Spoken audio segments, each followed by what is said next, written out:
अस्सलाम वालेकुम दोस्तों। ड्रामा सोप सीरियल पर जो है रिजे ईंदड़ नई एपिसोड में छा थियण वारो आहे, छा थींदो हिन तफ़सील ॼाणण खां पहिरियां जेकॾहिं तव्हां असांजे चैनल ते नवां आहियो त महिरबानी करे असांजे चैनल खे सब्सक्राइब कंदा त जीअं हर ईंदड़ नई ख़बर ॿाहिरनि ताईं पहुची सघे। दोस्तों हलूं था ड्रामे जी तरफ़। दोस्तों ड्रामा सोप सीरियल पंहिंजा रिजे ईंदड़ नई एपिसोड में अव्हांखे ॾेखारियो वेंदो जाबेर जो जेको आहे जाबेर वटि रहंदड़ साथी जेको आहे रहिस चाकर खान वटि ईंदो आहे। चाकर खान खे चवंदो त जेको आहे ॻोठ जे अमुन तबाह करण में ॿिया कोई बि न आहिनि, तव्हांजा पंहिंजा ई आहिनि। तंहिं ते चाकर चवंदो त उहे कहिड़ा आहिनि। चाकर खे ॿुधाईंदो त असुल में उहे सावल ऐं जेको आहे हैदर आहिनि। हैदर जेको आहे दिलशेर खे अगवा कयो आहे ऐं उहो मां पंहिंजे अखियुनि सां ॾिठो आहे। जंहिं खां पोइ चाकर खान आपे मां निकिरी वेंदो ऐं चाकर खान खे तमामु घणो गुस्सो अची वेंदो। चाकर खान चवंदो त मूं कॾहिं इहो सोचियो न हुयो त जेको आहे सांवल खान एॾो कमीनो निकिरंदो ऐं उहो पंहिंजा मसइला पाण ई हल करणु लॻंदो। ऐं पोइ सांवल खान खे चाकर खान घुराईंदो। चाकर खान जेको आहे सांवल खान खे तमामु घणो बेइज़्ज़तो कंदो ऐं उनजी जेको आहे सो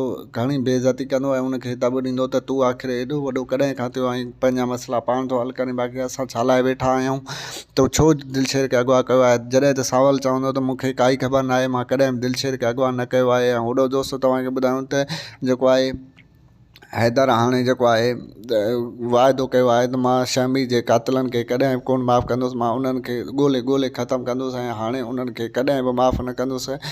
इहो ई वजह आहे जो उहो दिलशेर खे अगवा करे आयो आहे। ऐं हाणे जेको आहे वरियाम जे अॻियां दिलशेर खे माराइण थो चाहे। जॾहिं वरियाम दिलशेर ते बंदूक सिधो कंदो त हू जेको आहे सभु ॾोह जेको आहे क़बूल ईंदो ऐं चवंदो त मां ई जेको आहे शमीर खे मारियो आहे ऐं मां ई रावल खान जो क़ातिल आहियां। इहो ई जेको आहे मां बयानु जेको आहे सांवल खान ऐं चाकर खान जे अॻियां बि ॾींदुसि। ऐं होॾो दोस्तों तव्हांखे ॿुधायूं त जॾहिं सांवल खान खे इहा ख़बर पवंदी त असुल में दिलशेर खे अगवा करण में हैदर जा हथ आहिनि त सांवल खान तमामु घणो गुस्से में बि ईंदो। ऐं पोइ जेको आहे हैदर जेको आहे सांवल खे ख़ुशी बि महसूसु थींदी, छो जो सांवल जा जेको आहे सो सांवल जे भाउ जा इहे ई क़ातिल आहिनि गुलशेर ऐं जेको आहे जाबिर वारा। तॾहिं जेको आहे उहो उन ते गुस्सो कंदो। ऐं होॾो दोस्तों तव्हांखे ॿुधायूं त हसीना बेगम हाणे ठिप जवाबु ॾेई छॾींदी जाबिर खे त मूं वटि रुपयो बि न आहे ऐं मां न की तव्हांजी मदद करे सघां थी, मूं वटि जेको पुॼो मां तव्हांजी मदद कई। दोस्तों असांजो रिपोर्ट कीअं लॻो पंहिंजो क़ीमती राय ज़रूरु ॾींदा। असांजे यूट्यूब चैनल खे सब्सक्राइब कंदा। वठंदा इजाज़त। अल्लाह हाफ़िज़।